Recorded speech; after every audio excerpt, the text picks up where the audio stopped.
Good afternoon, everyone. Welcome to the 2022-2023 Migratory Game Bird Season Setting Proposals Open House. My name is Connor J. Leese. I'm the Public Information Specialist here at Idaho Fish and Game's Boise Headquarters Office. Today I'll be serving as the moderator for the Q&A session, and will do my best to field and direct all of your questions to the Fish and Game waterfowl experts who are with us here on Zoom. So joining us here today is Jeff Knetter, Fish and Game's statewide Migratory Game Bird Program Coordinator, Curtis Hendricks, Regional Wildlife Manager in the Upper Snake Region, Micah Elstrom, Regional Wildlife Manager in the Panhandle Region, Zach Lockyer, Regional Wildlife Manager in the Southeast Region, and our producer today behind the scenes, Mr. Ben Bieri, our Digital Content Specialist at Headquarters. So the questions our staff will answer today are coming from all of you. If you have a question today for our wildlife staff, go ahead and click on the Q&A tab at the bottom of this webinar. Questions can be submitted anonymously. We will be answering those questions in real time and may not be able to get to everyone's questions this afternoon. But that doesn't mean your questions can't be answered. So if your question isn't answered, or maybe you think of a great question after this live event is over, we encourage you to contact your regional Fish and Game office and ask to speak with one of our biologists. So just as a quick reminder, you have until March 23rd to comment on the season proposals for migratory game birds, and you can view and comment on the season proposals at idfg.idaho.gov/migratory. With that, I'm going to turn things over to Jeff Knetter, our statewide Migratory Game Bird Coordinator, for a quick recap on how Fish and Game develops season proposals within the federal framework of the Pacific Flyway. Take it away, Jeff. All right, thanks, Connor. Give me a second just to share my screen here, and I'll jump right into the presentation.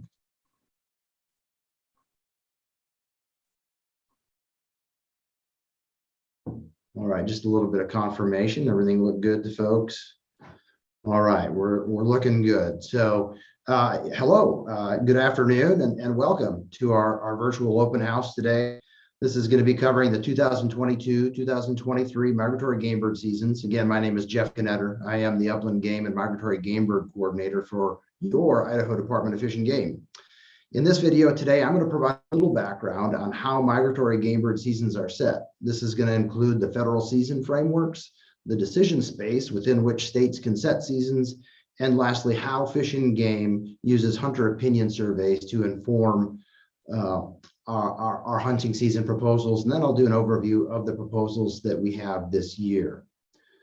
With 7 different groups of proposals under the migratory game bird umbrella, there are a lot of bases to cover today. So with that bit of background, let's talk about the cooperative process that is migratory game bird season setting and the options that Idaho has for setting seasons.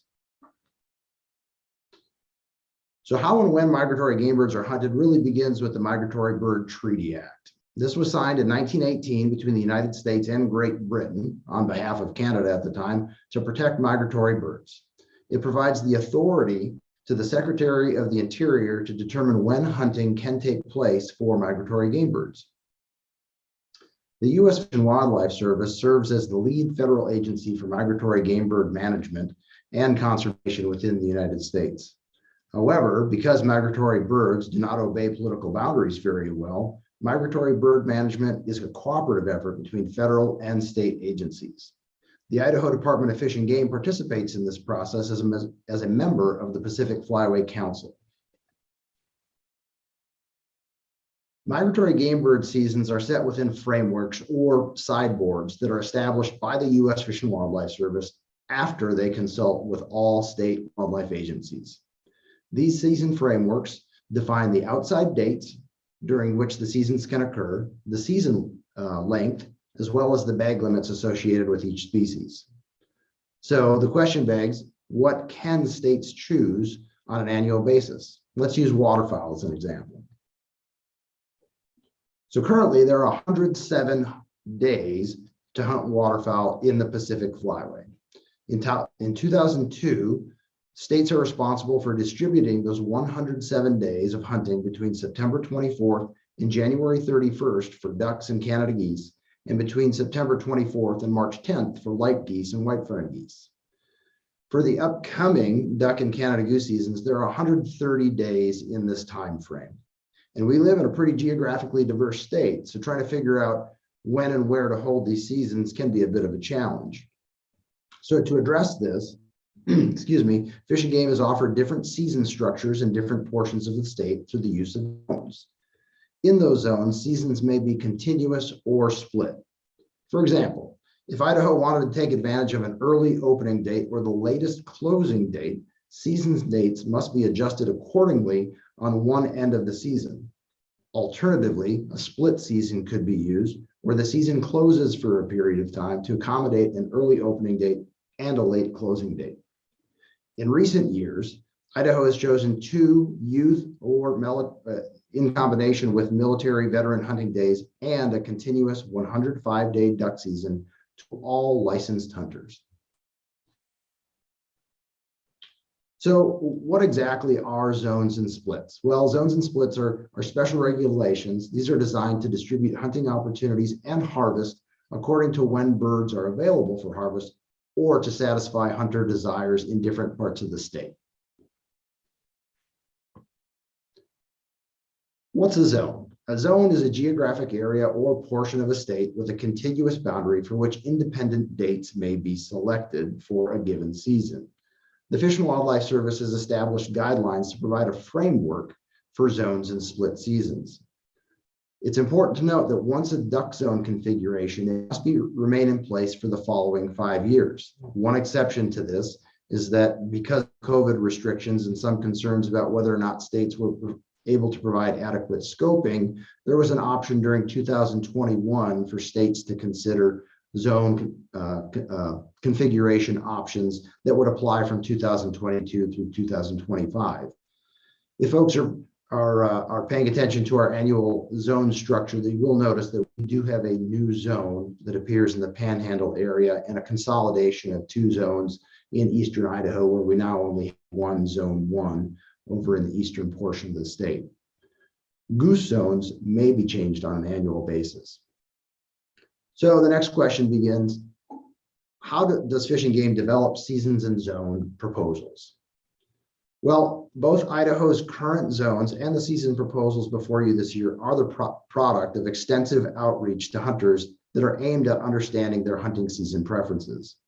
Since 2012, the department has conducted mail and web-based surveys to obtain input from hunters on their preferences on how to structure migratory game bird seasons and zones within the confines of the federal regulations.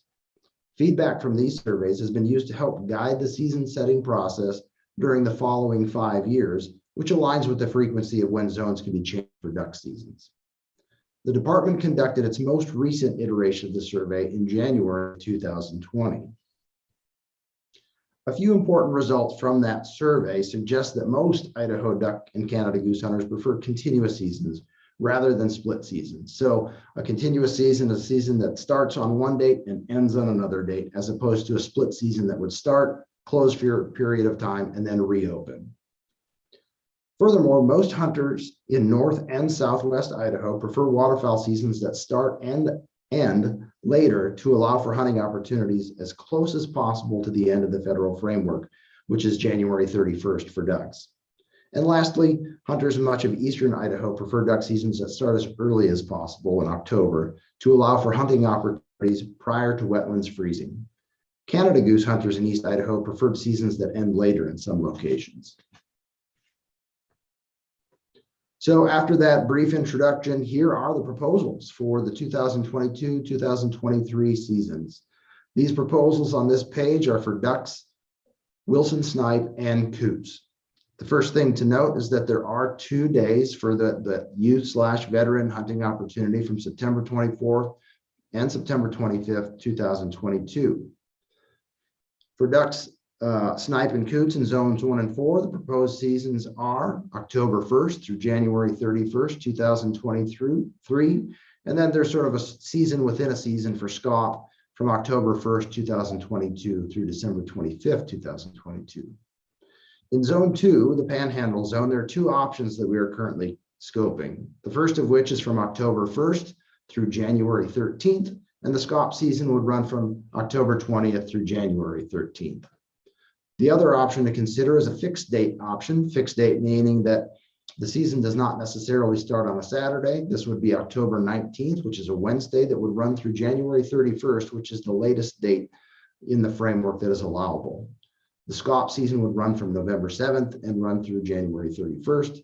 And then lastly, in Zone 3, the southwest portion of the state, it's the fixed season option that would start on Wednesday, October 19th and run through January 31st, 2023. Looks like I lost the year digit there. The SCOP season would run from November 7th, 2022 to January 31st, 2003. And your bag limit this year would include 7 ducks. This can include not more than 2 female mallards, 2 redhead, 2 SCOP, 1 pintail, or 2 canvasback. The bag limit for Wilson snipe is 8, and the bag limit for coots is 25. Possession limit for all species would be 3 times the daily bag limit. Moving on to Canada geese. Our current proposals for zones 1 and 5 are October 1st through January 13th. Zones 2 and 3, October 19th through January 31st. In Zone 4, the season structure would allow for an early Canada goose season from September 1st through September 15th, and then start up again on October 1st and run through December 29th. In Zone 6, that panhandle zone, the proposal would be that the Canada goose season would be concurrent with the duck season that is chosen in Duck Zone 2. One notable increase or difference this year is that the bag limit for Canada geese is 5. And that is an increase from 4 Canada geese in previous years. This is something that is new and allowed through the federal framework this year for the first time. Again, possession limit will be 3 times the daily bag limit. Moving on to light geese, which includes snow and Ross's geese. In zones 1, 5, and 6, the season would be October 1st through January 13th. In Zone 2, October 1st through December 9th, closes for a period of time and then reopens on February 4th and runs through March 10th, the latest date available to hunt light geese. In Zone 3, the season would run from November 26th to March 10th. Zone 4, October 19th to January 31st. And again, in Zone 7, our panhandle zone, this season would be concurrent with the duck season in Zone 2, duck season Zone 2. The bag limit would be 20 white geese, possession limit, again, 3 times the daily bag limit. Moving on to white-fronted geese. Zones 1, 2, and 5, October 1st through January 13th. Zone 3, October 19th to January 31st. Zone 4, November 7th through February 19th. And Zone 6, the panhandle zone, again, would be concurrent with the seasons that are selected for ducks in Zone 2, Duck Zone 2. Bag limit is 10 white-fronted geese, possession limit 3 times the daily bag limit. Moving on to our swan season. This would be the 3rd year in the 3 years of an experimental swan hunt in North Idaho. The proposed season structure would be concurrent with the duck seasons in Zone 2. As a reminder, the 2 options there are a season that starts on October 1st and runs to January 13th versus a season that starts on October 19th and runs through January 31st. One notable exception, at least as it relates to swans, is that the opening day would be concurrent with the duck season, but the closing day would be December 1st for swan seasons. All tags, of which there are 50, would be offered through a controlled hunt application process as they were offered in 2021. The season and daily bag limit for swan seasons would be 1 swan. Moving on to the 2022-2023 proposals for doves, which include mourning and white-winged doves. A statewide firearm season would occur between September 1st and October 30th. This is based on input from the most recent hunter opinion survey, and the bag limit would be 15 mourning and white-winged doves in the aggregate. White-winged doves do not occur very frequently in Idaho, but this would certainly cover any hunter that were to encounter a white-winged dove during in the field during the season. Something that's a little bit new this year is that Idaho is scoping the option for an extended falconry season. This is a season where the dates would occur outside the regular firearm seasons when migratory birds may be taken by means of falconry. And that proposal currently is January 23rd, 2023 through March 10th, 2023. And this is based on input that we have received from the falconry community. It's important to know that the bag limit for falconry is a little bit different. There are 3 mourning and white-winged doves in the aggregate versus the 15 that are allowed during the firearm seasons. Next, we have the crow season proposal. The federal framework for American crow season states that seasons shall not exceed 124 days during a calendar year and shall not be permitted during the peak crow nesting period within a state. As such, the proposal this year is the same as the season last year, October 27th, 2022 through February 28th, 2023. There is no bag limit associated with American crows. All right, last but not least, I'll cover the Sandhill crane season proposals. Idaho's 2022 Sandhill crane harvest allocation, as provided by the Pacific Flyway Management Plan, is 290 cranes. This is up slightly from 278 cranes in 2021. And as such, the department proposes to offer 636 tags this year in 6 hunt areas. These tags are available on a first-come, first-served basis at any vendor as per the following allocation that you can see on the screen here. So you can see 330 tags available in the Bear Lake hunt area, 50 in Teton, 48 in each of 2 seasons in Fremont hunt area, 30 in each of 2 seasons in the Jefferson hunt area, as well as 50 tags each in the Swan Lake and Malad hunt areas. It's important to note that the number of tags has increased slightly from the previous year, and this is to reflect the very slight increase in Idaho's crane harvest allocation in 2022. The season and daily bag limit is 2 cranes for all hunts. That concludes the proposals for the 2022-2023 migratory game bird seasons. I want to thank folks for tuning into the presentation today, and we hope that this was informative and that you stick around for the rest of the virtual open house today. Be sure to comment on proposals on the Fish and Game website by March 23rd. You can see the website there, or go to our homepage and there's a link that is provided at that location. So thanks again for your interest in Idaho's migratory game bird resources. And Connor, back to you. Hopefully we get a few questions we can answer here and keep things rolling. Awesome. Thanks, Jeff. Can you guys hear me okay? So perfect. That's some good background information. This will help set the table for answering some of these questions that we have. First question that we kind of want to discuss, and Jeff, I think you kind of touched on this a little bit. You mentioned that the federal framework also establishes maximum bag limits for individual species. As we heard earlier, states are required to set bag limits within the federal framework, but can be more restrictive in setting them. Are there any cases in Idaho where the state is not proposing the most liberal bag limits allowed under the federal framework?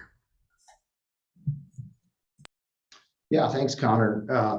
There's only one example where the state of Idaho chooses a bag limit that is more restrictive than the federal framework, and that is with Sandhill cranes. Sandhill crane seasons do allow a daily bag limit of up to 3 cranes, but based on the very limited nature of the number of crane tags that we have here in Idaho, we moved to a structure a couple of years ago where both the daily and the season bag limit is 2 Sandhill cranes during the season. So that's the only example that I can think of where we are more restrictive than what the federal framework were to allow.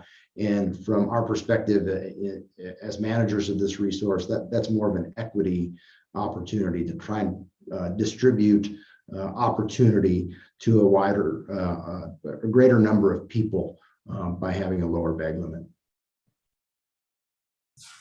Very good. Okay, thank you. I got a question here for Micah. So lately we've been sending out some duck surveys up there in the northern portion of the state. Some folks want to know what are we working on with these duck surveys? What is the information going towards? Sure.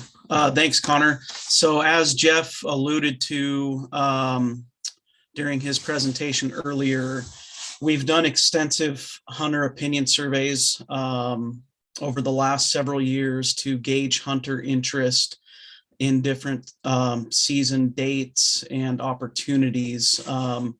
He did also indicate that the survey efforts generally support the notion that North Idaho duck hunters tend to have a preference for a season that ends as late as possible.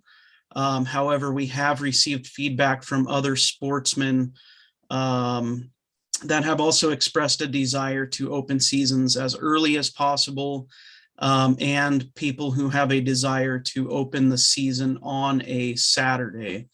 So with all that being said, this current survey effort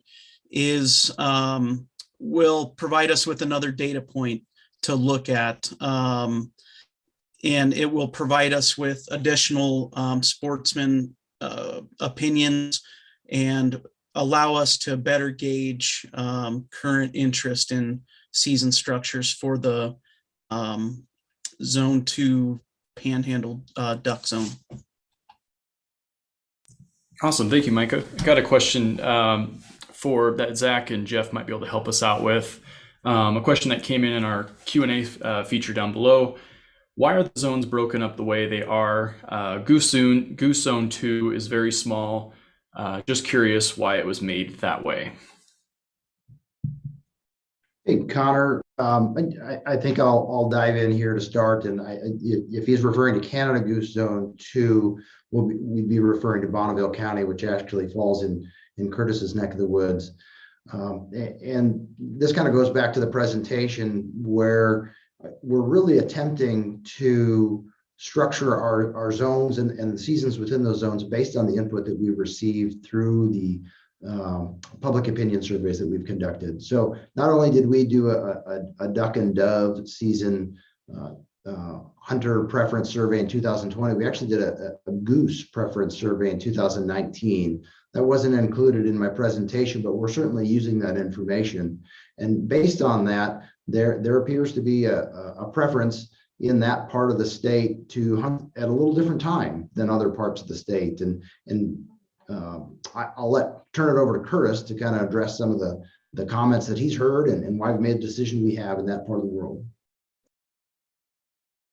Yeah, thanks, Jeff. Thanks, Connor, and thanks for folks for attending and listening in. So, as Jeff had mentioned, we'd done the survey to hunters in 2019, and what we had heard from folks in portions of the region is they wanted our Canada Goose season to run as late as possible. And so we were trying to tease the data out on kind of distribution of these hunters and where their interests lied.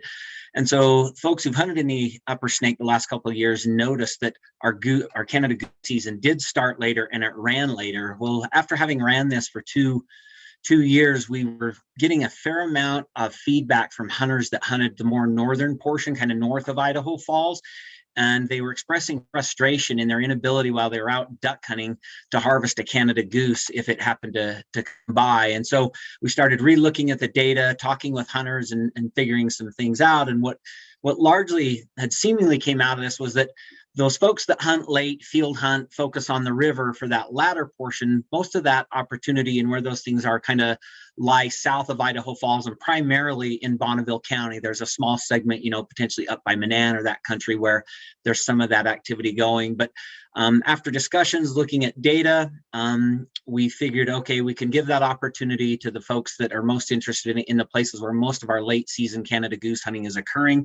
And that's why we ended up with Zone 2 in Canada Goose, largely or essentially just being Bonneville County. So for the Zone 2 on the Canada Goose season, that's where we were and how we got there, and hoping this will address, as best we can, waterfowl hunters' interest on where they hunt. So that's how we got there.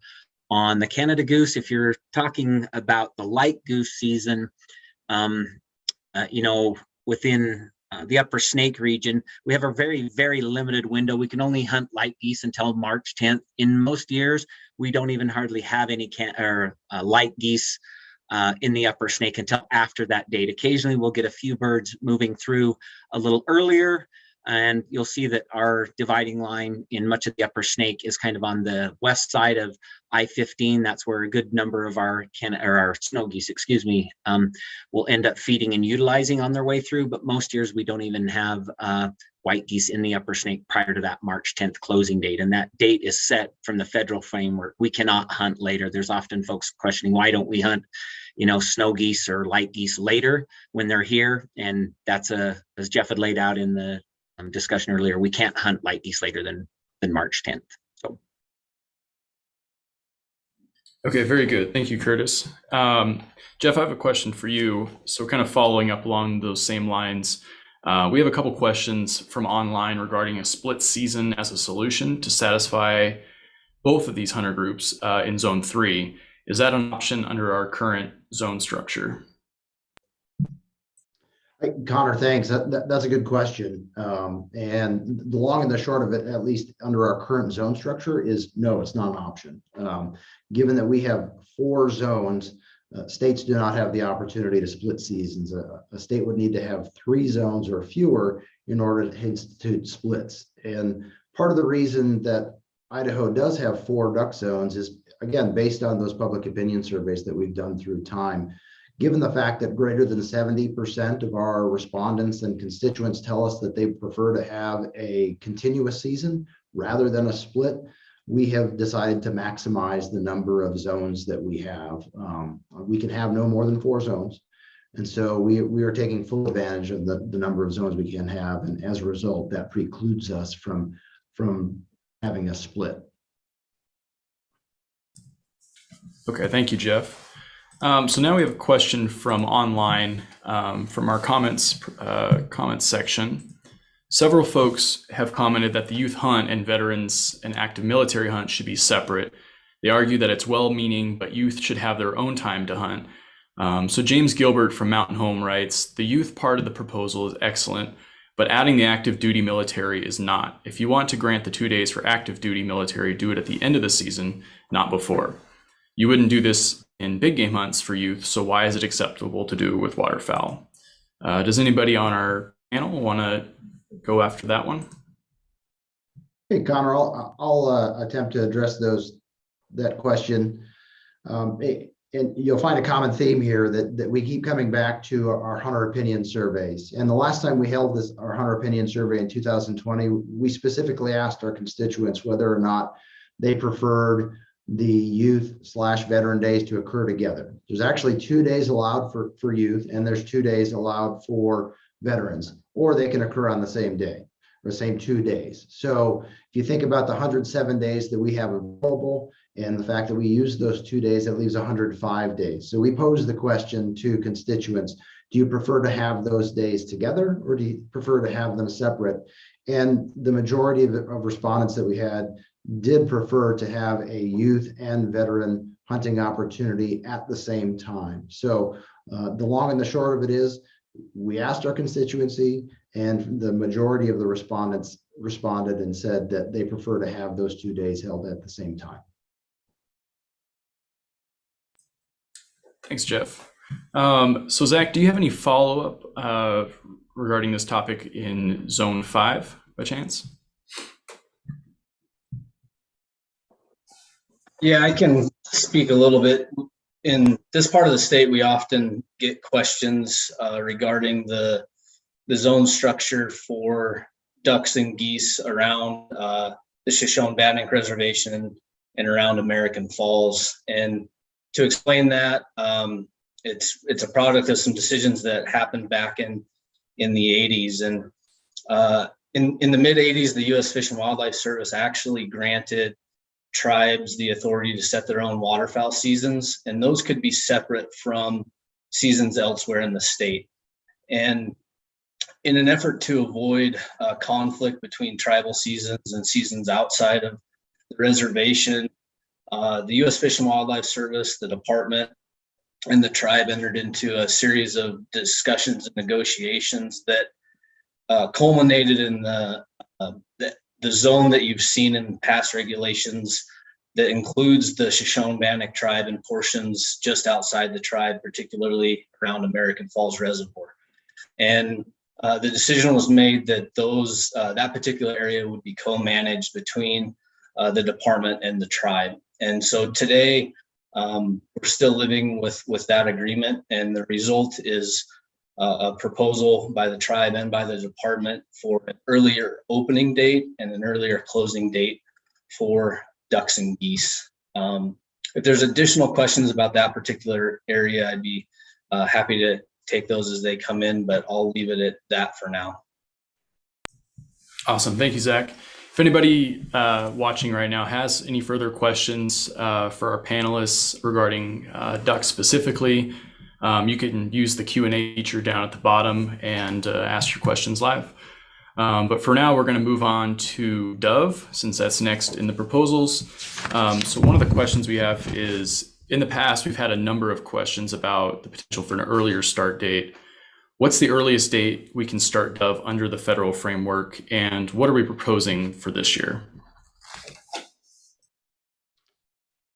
Hey, Connor, thanks. I think we covered this pretty well in the overview, and that is that we are provided a 60-day season for firearm season for mourning doves, and the Migratory Bird Treaty Act does not allow for hunting seasons to start prior to September 1st. So the season that we propose from September 1st through October 30th is the absolute earliest in which we can participate in a dove season here in Idaho.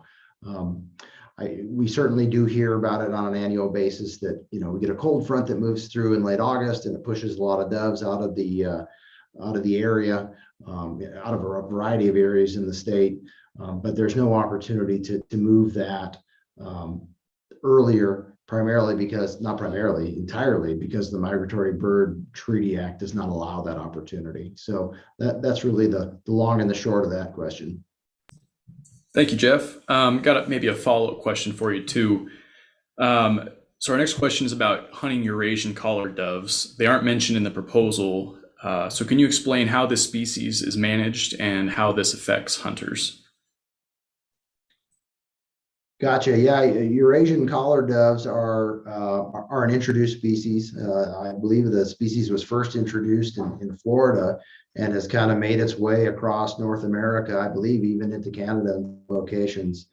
And as such, it is a bird that has no daily bag limit. As long as a person has a hunting license, they can pursue Eurasian collared doves at any time during the season. Identification is key. They look quite similar to mourning doves. They are a little bit larger. They do make some more interesting noises, some would argue, than mourning doves, but hunters are available to take them. Something that's important to note, though, that if the mourning dove season is occurring at the same time as the Eurasian collared dove season, actually, at any time, really, it's important that if hunters are transporting doves, that they should not pluck them in transport. It's very difficult to tell the difference between a mourning dove and a Eurasian collared dove once the feathers have been removed. So it's important for hunters to know that you should really keep them intact when they're moving from their hunting location to when they get home. So it just makes it easier on our enforcement folks to decipher the difference of what you have in your bag. But like a lot of situations, the important part when it comes to Eurasian collared doves is to be sure your target, because they do look very similar in flight to a mourning dove. Thanks, Jeff. That's some good information. We have kind of a follow-up to that as well. One person on our public comment section on the website asked, are collared doves the same as white-winged doves? And Jeff, maybe you could provide, or if anybody else on the panel has some clarification on that question. Sure, I'm happy to address that, Connor. Eurasian collared doves are not white-winged doves. White-winged doves are species entirely their own. They are a native species to North America. It's pretty uncommon for hunters to encounter them in Idaho, but it's also not unheard of. They primarily exist, their distribution is further south than Idaho, but occasionally they find their way into a bag here in Idaho. We know that from the U.S. Fish and Wildlife Service Parks Collection Survey, where white-winged doves have actually been submitted as harvested by hunters, at least in south central Idaho, and then sent to the U.S. Fish and Wildlife Service for their annual dove bee, where they look at the wings that come in, then determine the age and sex structure of the birds that are submitted, and obviously can tell the difference between species as well. So kind of a rare encounter here in Idaho, but it does occur, and most certainly not the same as the Eurasian collared dove. Thank you, Jeff. So we're going to move on to geese. And the first question I have is maybe directed at Jeff, but our panelists can take a stab at it if they'd like. So in the past season setting cycles, we've also had some questions about the potential for an early statewide Canada goose season like we currently have proposed in Zone 4. Is there a reason that this hunt is just proposed in Zone 4?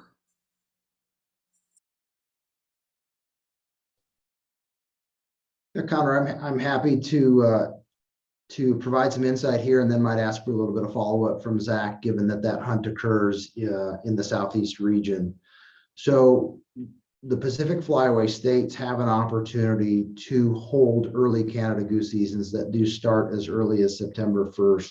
In this case, September 1st through the 15th, you've got a handful of days before the regular Canada goose season starts. In most cases, this is an attempt to address a nuisance or Canada geese that may be causing problems on the landscape. And so there have been some discussions of having this type of season in other parts of the state, but we haven't necessarily gotten to a point in other areas where we've deemed it necessary to have that early Canada goose season. And so with that, I think I'll turn it over to Zach so he can describe the situation and the geography associated with that early Canada goose season in the Southeast region. Yeah, thanks, Jeff. So that zone is it's in Caribou and Bear Lake County, and during that time period, early September, we have fairly large concentrations of Canada geese that are associated particularly with agricultural production, mainly grain crops. And so this split season provides an opportunity for sportsmen as well as addresses concerns from landowners. And that part of the world also freezes early. And so that split and earlier closing date kind of maximizes that opportunity for sportsmen.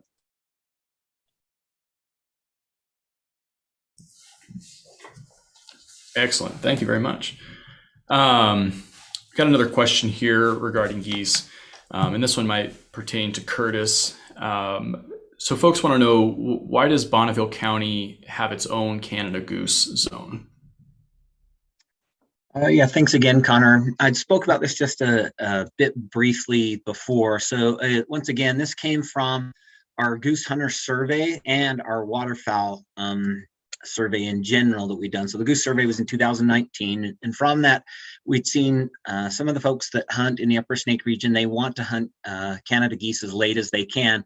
Primarily those folks were coming out of kind of the southern portion of the Upper Snake region, largely Bonneville County. But it took us a little bit to tease that out. And so, as I'd mentioned before, folks would know that across the region in the past 2 years, they couldn't harvest Canada geese until about 2 weeks into the hunting season. And what we'd heard from hunters after implementing kind of that later start date and later closing date for Canada geese was the folks hunting the more northern portion, kind of the Mud Lake, Market Lake, up into Fremont County. They were frustrated that when they were hunting ducks, they couldn't harvest Canada geese at the same time while they were hunting ducks. So we heard from those hunters after we'd implemented the later start date for Canada geese. And so went back, looked at the data, spoke with hunters, and figured out, okay, it looks like largely those folks that are hunting the river and fields late, that's kind of the southern portion of the region, and we can give them that late Canada goose opportunity while also given the folks who hunt early in where places freeze up, we can give them an opportunity. And that's kind of how we got with the framework we have for Canada geese and that zone 2 for Canada geese that just includes Bonneville County. And that's where we are at this point. We'll see where this takes us and hear from what hunters think from these changes. But I think in trying to find the balance there from what we'd seen from the surveys and then in communicating with hunters, I think this zone 2 with just Bonneville County will hopefully address most of those issues and concerns. Awesome. Thank you, Curtis. A couple more questions here regarding geese, and this one's kind of a complex one that I'm sure has a pretty complex answer. So the next question covers both light geese and white-fronted geese. The question is, why aren't white-fronted and snow geese seasons held at the same time in both the Southwest and Magic Valley regions? And Jeff, maybe you could shed some light on this question as well. Sure. Thanks, Connor. This is a pretty common question that we get during the season scoping process. And oftentimes it might be asked a little different way. Why doesn't the white-fronted goose season go all the way to March 10th like the snow goose season does? And this is a challenging management issue for us.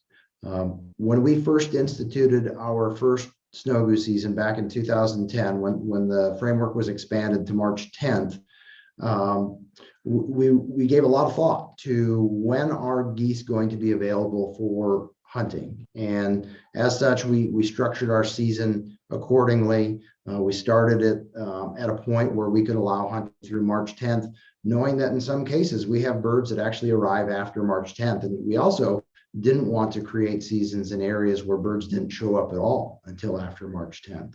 So a few years later, there was an opportunity when the framework for white-fronted geese was expanded to March 10th as well. The challenge becomes the management of these two species. Snow geese are growing at a very rapid rate in the Pacific Flyway. And as such, the Flyway Management Plan is to try and reduce that population. And so what we've done is we've provided an opportunity to harvest those geese until March 10th. And the reason the seasons don't overlap is that one of the most effective tools for harvesting snow geese is the use of electronic calls and decoys. Some folks will use an unplugged shotgun as well.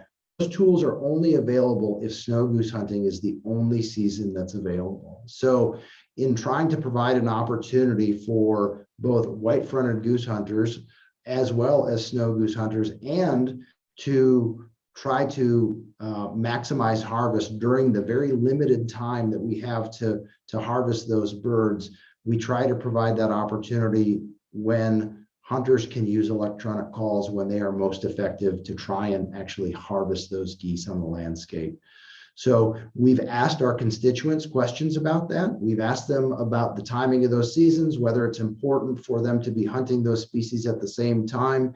And based on the input that we've received, we have chosen not to change our current management and the seasons that we offer. So you'll see that reflected in our proposals in a white-fronted goose season that ends a little bit earlier than the white goose season does in those areas. And again, that's a species and harvest management decision that we're making as a state and as a member of the Pacific Flyway to try and address some of those issues for increasing numbers of white geese. I'll add one other thing, not to try and throw confusion in there, but I know that a lot of snow goose hunters are familiar with the fact that there are conservation order seasons in other parts of North America. In the Atlantic Flyway, there is a conservation order season that occurs after March 10th for greater snow geese. In the Mississippi and Central Flyways, there is the same season that occurs for snow and Ross's geese, with the intended attempt to reduce those populations there. The Pacific Flyway was included in the conservation order, and that's why we're allowed to use unplugged shotguns and electronic calls when no other season is open. However, the criteria for establishing a conservation order in the Pacific Flyway is very, very specific. In fact, I printed it out for me today because I didn't want to misquote it. And it says the director of the U.S. Fish and Wildlife Service may authorize a conservation order for the reduction of light geese within the Pacific Flyway when the director determines that light goose numbers in the Western Arctic have exceeded the ability of their breeding habitat to support them. So the long and the short of it is that unless there is considerable habitat damage that has been documented in the Western Arctic, which includes the main breeding colony on Banks Island in the Northwest Territories, as well as the North Slope in Alaska, as well as Wrangel Island in Russia, there is no way for us currently to have a conservation order in the Pacific Flyway. It is very difficult to one, do that work, but also to document the extent of damage that is the identified criteria within that conservation order. So kind of a long-winded answer, Connor, but it's also a complex issue. So. Oh, thank you, Jeff. I appreciate the kind of the backstory on that and simplifying it a little bit for everyone. So I think with that, we're going to move on to Swans and Cranes. But if anybody has any other questions, any attendees that have any questions, want to ask our panelists, again, feel free to use the Q&A feature down at the bottom. And with that said, we actually have a question regarding Sandhill cranes. One of our attendees wants to know how was the number of Sandhill crane tags produced for the proposals? Hey, Connor, I think I'll kick that one off, and then I'll turn it over to Zach and Curtis, because they have the region where we actually have Sandhill crane hunting. First and foremost, that starts with the Rocky Mountain Population Sandhill Crane Management Plan. Again, we participate as a member of the Pacific Flyway Council, and as such, we follow the objectives of the management plan. And hunting is allowed when there are more than 15,000 birds in that population observed during annual survey. We help conduct that survey during the month of September each year. And based on a number of metrics, we're able to determine what the annual take is associated with that. So in my presentation, I referenced this year that there are 290 birds allotted to the state of Idaho this year that can be harvested. And so our goal is to make sure that we do not exceed that number of cranes in hunters' bags. And so based on experience from years previous, we've had this crane season in existence since 1997. We then take a hard look at what kind of opportunity we can provide in each one of our hunt areas. And so with that, I'll turn it over to Zach and Curtis to provide some context for the hunt areas that they manage. Yeah, I can start. So as Jeff mentioned, as a state, we get a number that we can take based on that fall survey. And then we look at our individual hunts, and we've got a tag allocator that we look at that looks at past hunting success rates, as well as concentrations of birds that are there during the hunt time frame. And so different areas, some might have very few tags, some might have more. You'll notice that Bear Lake hunt has an abundance of tags. It's a larger area with a larger concentration of birds as opposed to some of the smaller areas. And so we look at the total numbers of cranes that we're allowed to take each year, and then look at those individual hunt areas and past hunting success rates to come up with the number of tags that we're going to allocate that year.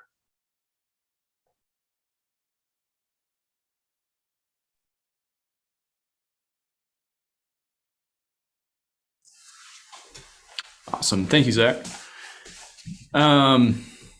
Curtis, did you want to follow up on that at all, or do you want to move on to another one? Yeah, I can follow up a little on that. So similar to what Zach said, obviously we come up with a number that we're allowed to harvest within the state, and then we break that down based on crane distributions. In the Upper Snake, we've kind of went a little different route on our crane distribution than some of the other folks, and this was merely in an effort to kind of distribute hunters based on access to where many of the cranes are. So you'll notice in our hunts we have early and late seasons in the Upper Snake, and again we try to time that to when the cranes are here, and then we track hunter success rates based on that. One of the things we've been hearing in the Upper Snake is that seemingly more of our cranes are showing up a little bit later than maybe where they had been before when we first started setting up season. So we've been paying attention to that and also looking at our hunter success rates.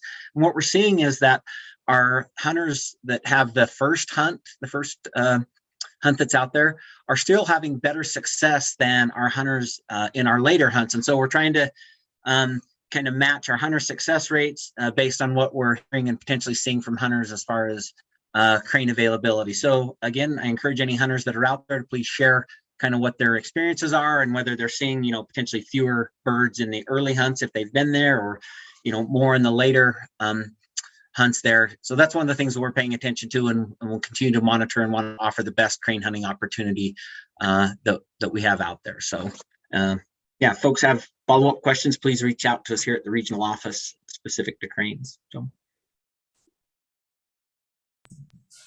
Perfect. Thank you, Curtis. Jeff, did you have something you want to follow up on with that? Yeah, thanks, Zach and Curtis, for providing that context for the regions. One of the things that I wanted to add is that, when Sandhill crane was first instituted in the Pacific Flyway in the late 90s, it was a direct result of depredation complaints. You had a growing population of Sandhill cranes, a very long-lived bird that has done really well in recent years. And so this was an attempt to try and help address some of the perceived depredation complaints that we had in parts of the world. We have received fewer and fewer, and Zach and Curtis can correct me if I'm wrong here, but fewer and fewer depredation complaints through time. And we still want to provide this opportunity, this very unique hunting opportunity in the state of Idaho.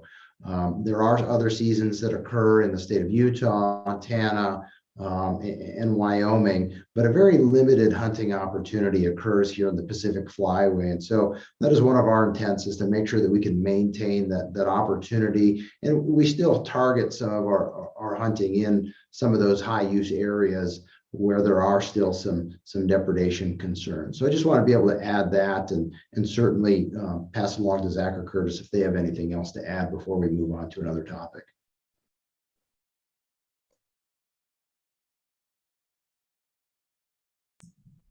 You guys have any follow-up, or are we good to move on to swans?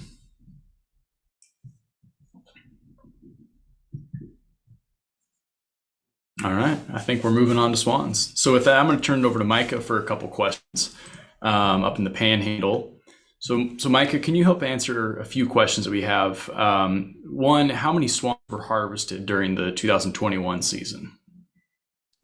Sure, Connor. Thanks for that question. So during the 2021 season, there were a total of 17 swans harvested out of the 50 tags that were issued, and 6 of those were tundra swans. Excellent. And kind of following up on that, how many applicants applied for the 50 2021 swan tags? Sure. There were 243 applicants for those 50 tags.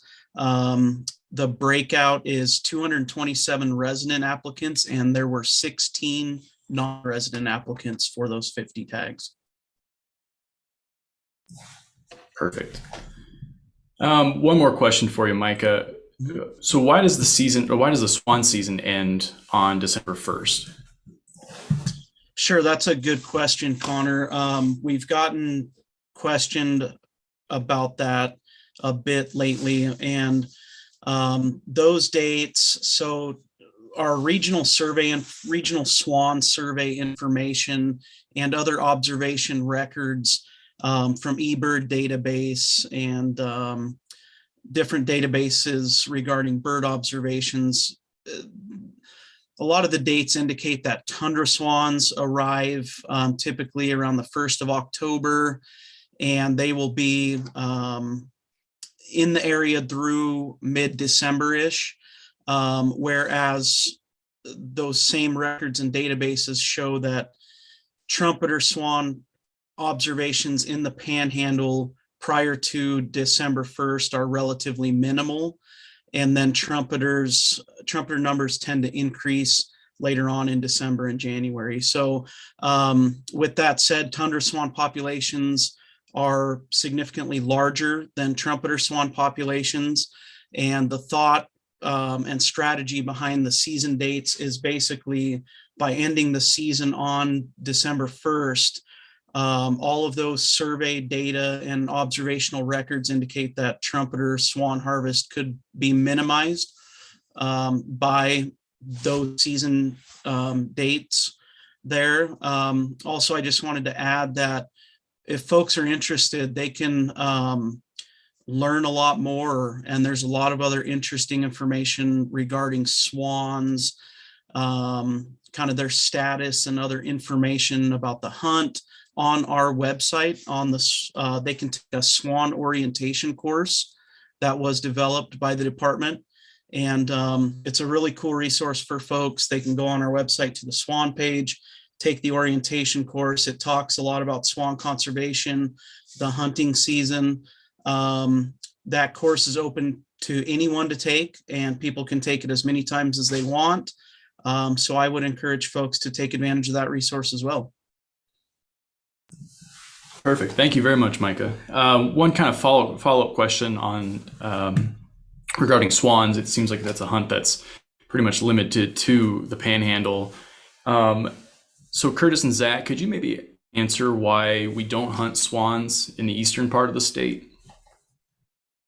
Yeah, I'd be happy to start on that one, Connor. And we get this question a lot, just both locally and then from across the state when folks visit here, because in our migratory timeframes, then over winter, if you drive around the Upper Snake region and then down into Region 5, there are lots of swans. And so I think people see that and they're like, man, there's so many swans here. Why would we not have that opportunity here? And won't try to get into too many of the details, but essentially kind of the Upper Snake region in eastern Idaho, we overwinter about 30% of the Rocky Mountain swan population, which the Rocky Mountains population is doing well, expanding, across their range. But the other part of that is there's a segment of that Rocky Mountain population that's the Yellowstone ecosystem swan population, and a very, very significant number of that swan population, or percentage of that swan population, winters in eastern Idaho, and particularly in the Upper Snake region.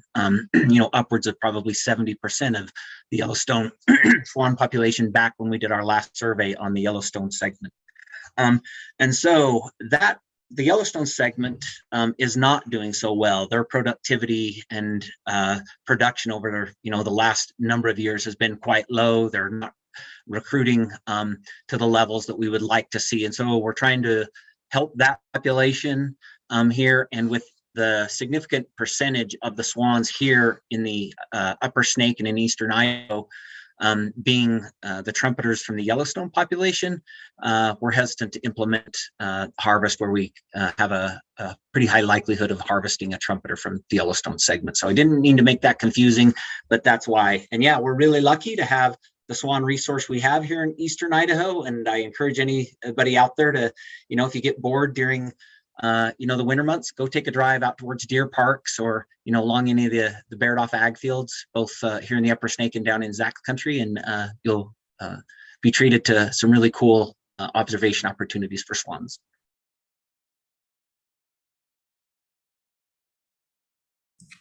All right. Well, thank you very much.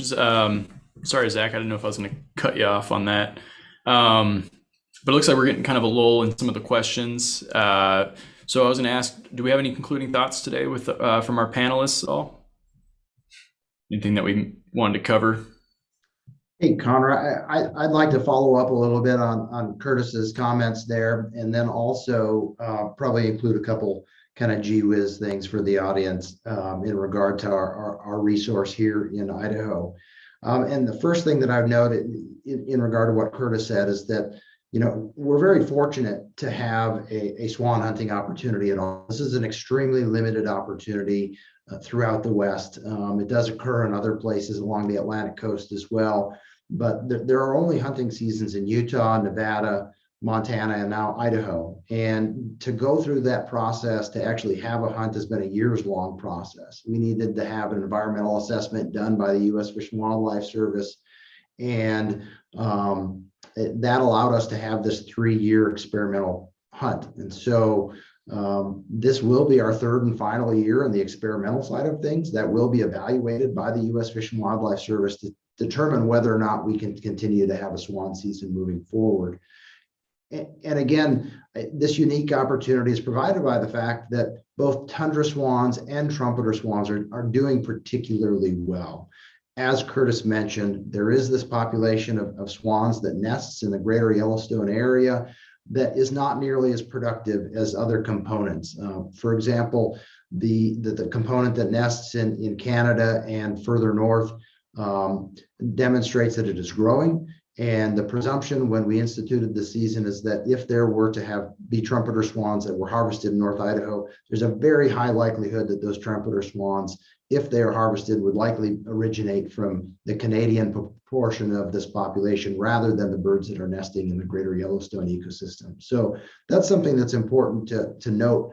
The other thing I would note is that we're being very careful about how we monitor harvest. So there is a mandatory check, as Micah mentioned, and as part of that check, we are removing feathers from those birds, and we're doing an isotopic analysis that will help us determine where those birds originated, where they spent their summer. And so if we can get an idea of where they spent the summer, we can then get a really good sense of where they nested, whether that be in the greater Yellowstone or in Canada. Very early indications suggest that the one trumpeter swan that was harvested during the 2020 season was indeed of Canadian origin. So we feel pretty confident moving forward that what we assumed originally is hopefully true. So on top of that, the other thing that I wanted to highlight, at least from a migratory game bird perspective in Idaho, is that a lot of folks may not realize that the state of Idaho's hunters actually harvest more Canada geese than any other state within the Pacific Flyway. And so we provide an incredible Canada goose hunting resource here in the state of Idaho. And when it comes to ducks, we are right up there. We're not California status. California harvests more ducks in the Pacific Flyway as any other state, but Idaho is right in the mix with the states of Oregon and Washington as harvesting essentially the third most number of ducks on an annual basis.